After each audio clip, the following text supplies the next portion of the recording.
where the songbirds speak in a jungle so lush and green it seemed to swallow the sun, lived two sisters with a wonderful secret. To anyone else, the jungle was a chorus of chirps, tweets, and warbles. But to Maya and her little sister Chloe, the songbirds didn't just sing, they spoke. Their melodies were full of stories, gossip, and news from every corner of the leafy world. Maya could understand the words hidden in the tunes. A trill from a blue-feathered finch might mean, "The mangoes by the river are perfectly ripe."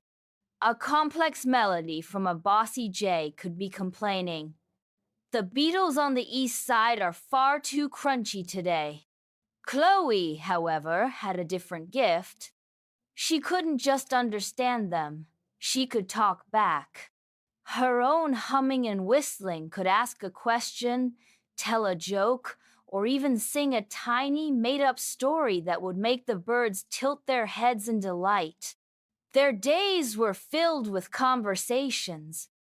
They knew when the rains were coming because the doves would sing a slow, rhythmic song about gathering clouds. They knew to avoid the thicket where the brambles grew because the sparrows chirped a sharp warning. But one morning, something was wrong. The jungle was silent. It wasn't a peaceful silence. It was a heavy, anxious quiet. The usual dawn chorus, which was normally so loud it could wake them from a deep sleep, had not happened. The sisters crept from their treehouse, their hearts pounding. They found a single, trembling finch sitting on their windowsill. Maya leaned close. "What's wrong?" she asked. The finch let out a weak, shaky note. Maya listened carefully, her face growing pale. He says the songbirds have lost their words. They open their beaks, but no stories come out, only empty notes." Chloe gasped. "Lost their words? How?" They had to find out. Following the finch, they flew over the jungle. They found clusters of birds sitting quietly on branches, looking confused and sad. A magnificent parrot, usually a chatterbox, just squawked a meaningless sound. Chloe tried to whistle a greeting to a family of wrens. They twittered back, but it was just noise. There was no hello, no how are you, no cheerful gossip. The magic was gone. It was Maya who noticed the clue. She saw a trail of strangely glittering gray feathers leading towards the darkest part of the jungle, a place called the Murmuring Gorge.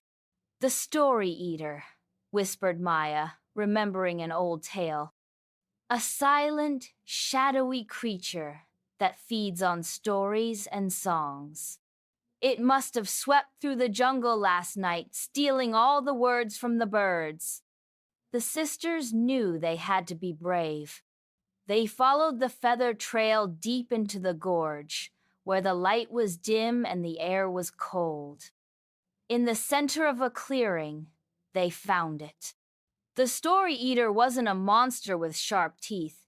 It was a large owl-like creature made of swirling shadows and mist, surrounded by a swirling cloud of glowing, captured words and melodies. It looked sad and hungry, hoarding all the beauty it had stolen. "It's lonely," Chloe said, her gift for feeling emotions telling her the truth. "It doesn't have any stories of its own, so it takes them from others." Maya nodded. "We can't fight it.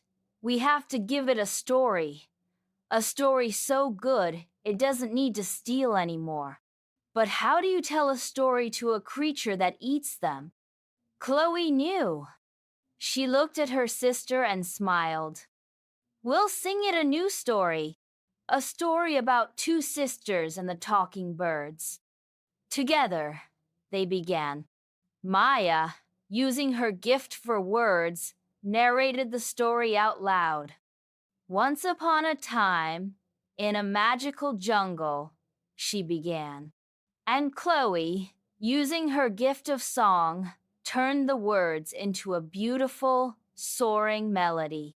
She sang of their friendship with the birds, of the finch's news about the mangoes, of the jay's complaints about the beetles.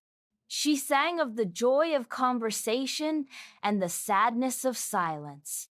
They sang the story eater, the story of its own lonely gorge, and how it could be a place of quiet beauty instead of stolen songs. As they sang, the swirling cloud of captured melodies around the story eater began to stir. The stolen songs remembered their homes. One by one, the glowing words, the gossip, the news, the warnings drifted away from the shadowy creature and flew back into the jungle, returning to the beaks of the waiting birds. The story eater listened, its shadowy form becoming less dense, more transparent. It wasn't being destroyed, it was being filled. For the first time, it had a story of its own, the story the sisters had sung just for it.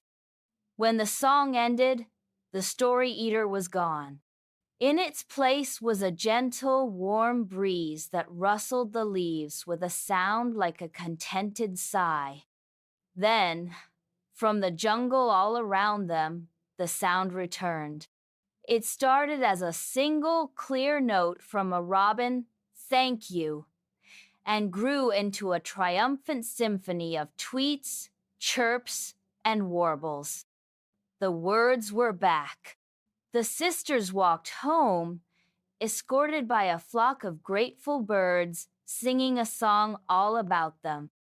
They had learned that a story shared is a gift, and that even the hungriest loneliness can be cured not by taking, but by the kindness of a song offered freely. The jungle was once again a place where the songbirds spoke, and their favorite conversation was with two very special sisters.